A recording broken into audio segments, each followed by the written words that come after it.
All right, welcome to my presentation on illicit narcotic and opioid misuse and abuse and addiction health concerns. Sorry about my voice. I've been a little bit sick lately. I hope to not cough or anything too much during this, but we'll make it through. So let's head on over to this next slide here. So a description of this population. First of all, I'm going to define opioids and narcotics. Examples of them include heroin. That is illegal, but legally they have fentanyl, and then pain relievers like oxycodone, hydrocodone, morphine, codeine, and lots of others. What makes them vulnerable? Unfortunately, those who are addicted to opioids have a very negative stigma associated with them. They struggle because technically what they're doing is legal. They have a lot of options, unfortunately. It's very easy to get a hold of the medication that they're so often trying to avoid and crave. Too often they're also in the lower class, and this is partially because of the decisions they've made and the situation that they're in, but also it's just kind of follows itself with generation after generation. Lower class individuals. Because of this, they don't have as many services available to them. They, and that's either because of their financial situation or just because of how they can get to it, the availability it is to them. Statistically, 30% of the population has chronic pain, and to solve that, people prescribe pain medications, and that is a very common way to handle the situation. Size of the population. In 2018, there was a lot of statistics on like overdose deaths and a lot of statistics on illegal drugs in general, not just opioids and narcotics, but specifically 57.1 out of every 100 persons in Utah have an opioid prescription, whereas nationally the average is 51.4 opioid prescriptions for every 100 persons. Couldn't find the specific statistic of the opioid prescription internationally, but 5.6% of people internationally struggle with opioid addiction. Interestingly, I also saw that of those aged 12 and older, so like high school aged people, 3.7% of the national population misused opioids in 2018. The majority abused pain relievers, while less than 1% used heroin. So most of these people who are struggling are using pain relievers, but there are still those people using heroin. Specifically, I was going to say in high school aged people, 2.3% of high school seniors misused OxyContin in 2019. And I didn't realize how much of an issue this is in the younger population, which means it's much more pressing, and it's growing in popularity in high school. Even my sister-in-law says that she has heard about it all throughout her high school, and it's becoming way more prevalent, unfortunately. Contributing factors, access to educational, economic, and job opportunities. There's a drug user organization that has successfully offered people stipends, money, so that they, like a job, who use drugs, and that is helpful for them. That has proved to be effective, but they don't have as much funding as they would like, so they are hoping that we can get an expansion for them since it was so successful. Transportation options are limited. They are more likely to be exposed to crime and violence. Obviously, the social norms and attitudes are against them. People are not as willing to help people who have an addict to opioids because they think that they have brought this upon themselves and have to deal with it themselves. Social support is hard to come by. Of course, because of their choices, they have been exposed to toxic substances, so they're not as likely to be hired for a job because of what they could have in their system.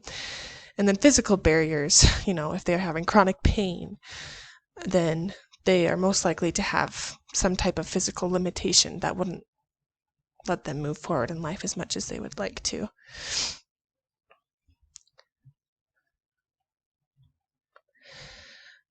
Specific concerns for them,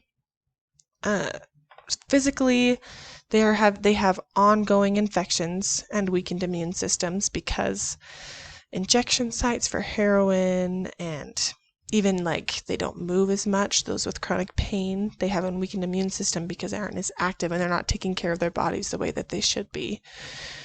Psychosocially, we really need to work on reducing the negative stigma that is associated with addiction to opioids because it is too common and too prevalent, and these people often are just need better coping mechanisms or people on their side so that they can move forward from this without feeling like everybody's against them. And too often they also end up in jail, incarceration. It's actually law enforcement officials say that although deaths in custody must be reported to the local district attorney, they are rarely made public because overdoses and suicides are considered more private matters, not criminal acts. So there's just a negative stigma there. Economically, we need better funding and support for organizations that provide jobs for those who have used drugs. Like I said, there was those stipends that they had available in that previous study, and that really helped these people who otherwise didn't have an option, but the drug user organization was able to provide that for them, and then they were able to move forward with having the money that they needed and the confidence that they needed to go forward, and succeeded in that way. Contributing factors, they are vulnerable because the root cause, why are they vulnerable? They make harmful decisions for themselves. They don't have their priorities in the right place. Because of their addiction and the way it's controlling them, they are not able to make the best decisions for themselves. They somehow along the way have poor coping mechanisms, so they are not able to deal with this chronic pain or depression or financial difficulties in the way that they would like to, because their mind is altered and not programming in the way it should. Unfortunately, their physical needs are unmet, and easily infection can be introduced. And in fact, even though I said 30% of everyone, 40% of older adults experience chronic pain, so even more. That is 3 to 4 of the population in the U.S. takes long-term pain-relieving medication. It's way too easily accessible, and others would have access to this as well. And so they just don't deserve as much negative stigma as that is thrown their way. Contributing factors of Maslow's hierarchy of needs, I think that the only need that is fully met is physiological. They have shelter, water, food for the most part. They can get clothing, but safety, love and belonging, esteem and self-actualization, not met. They oftentimes jeopardize those things because of their addiction. They don't prioritize their personal security.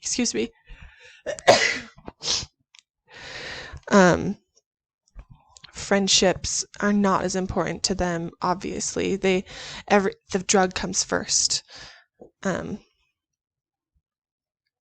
They can't build. They have the foundation, so they have the capability to move up. They have their physiological needs, but they need help to go forward. Likely health outcomes without help is very poor. Anticipated functional level, they do have the capability to succeed, and there are statistics that they can with the help of society and members around them, but they do need that help to move up on the pyramid. HIV and AIDS is very common with them, hepatitis C because of the injection sites, and they do have increased STDs, MRSA. We need to tell them to stop using, encourage proper syringe disposal, educate them with all of our healthcare encounters and provide access to condoms and affordable healthcare. There are many ways that we can provide these disposable sharps containers and provide them with those means when necessary. Non-communicable diseases or infections, they're more likely to get cancer because of the hepatitis that can lead to cirrhosis and ultimately lead to certain types of cancer of the liver. Endocarditis, that is from the infection in the blood. They are more likely to those hospitalizations. They have increased over the last little while. Suicide, because nobody's on their side and they feel like they're alone. There's a very increased rate of suicidal ideation. And death. 70% of the overdose death rates in 2018 were from opioids.